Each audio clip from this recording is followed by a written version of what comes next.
Neglect starts as an infection, and if you don't take care of it, it becomes a disease.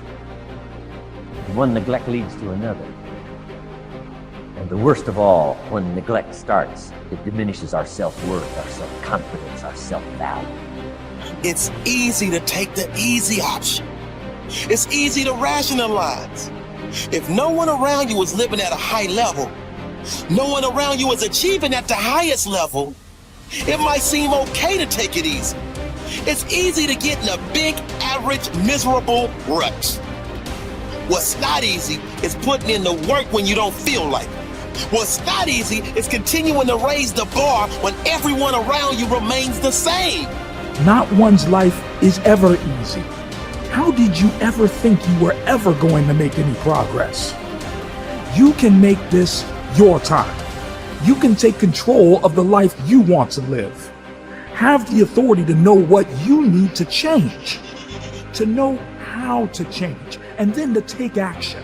Have discipline for yourself into progress. Switch your routine. Good people can't really handle them on the level that someone who's great is. So you're praying for greatness and a problem comes and you're running from the problem. You don't understand that it is in solving the problem that you become wealthy.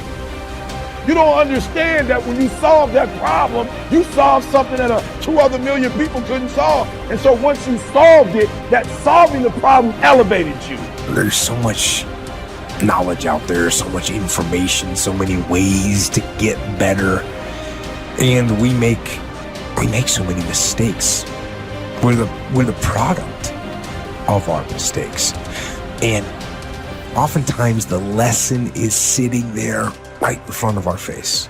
It's there to be learned, but we miss it, or we don't pay attention to it, or we think we know better until it punches us in the face. Be confident in your ability to overcome any challenge that comes your way. Why? Because your level of confidence is going to determine what you strive for. If you don't have confidence, what you'll do is you'll see something that you want, but you won't go for it because you'll tell yourself, I'm not cut out for this. I'm not good enough for this. I don't speak well enough for this. I'm not credentialed enough, or I'm not qualified enough. And what you're doing is holding yourself back. Think about how can you do something different? We decided to take a risk and be different. So how can you be different in your category, in your career, in your field of interest, whatever you're doing? How can you purposefully choose to evolve and do something different? Because that's a risk. And sure, not all risks are rewarded, but I'll tell you what's never rewarded: stagnation.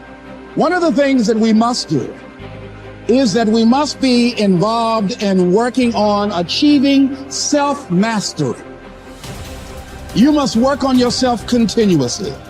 Never be satisfied with yourself. If you can't fly, run.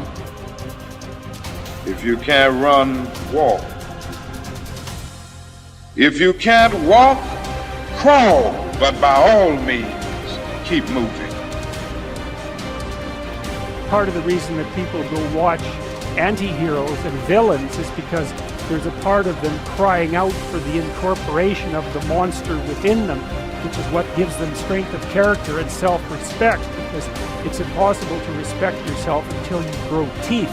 And if you grow teeth, then you realize that you're somewhat dangerous, or maybe somewhat seriously dangerous, and then you might be more willing to demand that you treat yourself with respect and other people do the same thing. And so that doesn't mean that being cruel is better than not being cruel. What it means is that being able to be cruel and then not being cruel is better than not being able to be cruel. Because in the first case, you're nothing but weak and naive. And in the second case, you're dangerous, but you have it under control. And a lot of martial arts concentrate on exactly that as part of their philosophy of training. It's like, we're not training you to fight. We're training you to be peaceful and awake and avoid fights. But if you happen to have to get in one, and I guess the philosophy also is that if you're competent at fighting, that actually decreases the probability that you're going to have to fight, because when someone pushes you, you'll be able to respond with confidence, and with any luck, and this is certainly the case with bullies, with any luck, a reasonable show of confidence, which is very much equivalent to a show of dominance, is going to be enough to make the bully back off. And so the strength that you develop in your monstrousness is actually the best guarantee of peace. And that's partly why Jung believed that it was necessary for people to integrate their shadow. And he said that was a terrible thing for people to attempt, because the human shadow, which is all those things about yourself that you don't want to realize, reaches all the way to hell. And what he meant by that was, it's through an analysis of your own shadow that you can come to understand why other people are capable, and you as well, of the sorts of terrible atrocities that characterize, let's say, the 20th century. And without that understanding, there's no possibility of bringing it under control. It's also partly why the path to enlightenment and wisdom is seldom trod upon, because if it was all a matter of following your bliss and doing what made you happy, then everyone in the world would be a paragon of wisdom. But it's not that at all. It's a matter of facing the thing you least want to face, because the gateway to wisdom and the gateway to the development of personality, which is exactly the same thing, is precisely through the portal that you do not want to climb through. And the reason for that's actually quite technical. This is a Jungian presupposition too, is that, well, there's a bunch of things about you that are underdeveloped, and a lot of those things are because there's things you've avoided looking at because you don't want to look at them, and there's parts of you you've avoided developing because it's hard for you to develop those parts. And so it's by virtual necessity that what you need is where you don't want to look, because that's where you've kept it. The starting point of setting goals is for you to throw off all mental limitations and let your mind roam freely across the entire universe of possibilities. Your primary job at the beginning is to allow yourself to dream big dreams and determine exactly what it is you want out of life, in every area and in every dimension. Decide what's right before you decide what's possible. Imagine that you can be or have or do virtually anything that you really want to, as long as you know exactly what it is. First, make up a dream list. Temporarily imagine that you have no limitations of time, money, knowledge, contacts, experience, or education. Imagine that anything that you can write down is possible for you. Remember, anything that you can clearly define and crystallize on paper is probably possible if you want it long enough and hard enough and are willing to make whatever efforts and sacrifices are necessary. There are no unrealistic goals, only unrealistic timelines. The very act of writing your goals down sets the whole universe to work in your favor and activates all the mental laws to help you. In fact, many people have had the experience of writing out a list of goals on New Year's Day, putting them away and not referring to them again until the end of the year, and then finding that 80% of the goals have been achieved, sometimes in the most amazing ways. The very act of writing down big, challenging goals causes three things to happen. First, your self-concept improves and your self-confidence goes up immediately. The act of setting goals requires self-confidence and simultaneously builds self-confidence. Having the courage to write down what you really want improves your self-image and raises your self-esteem. The action itself generates a feeling of greater personal power and ability.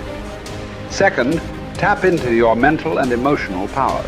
Goal setting actually gives you a burst of physical and mental energy.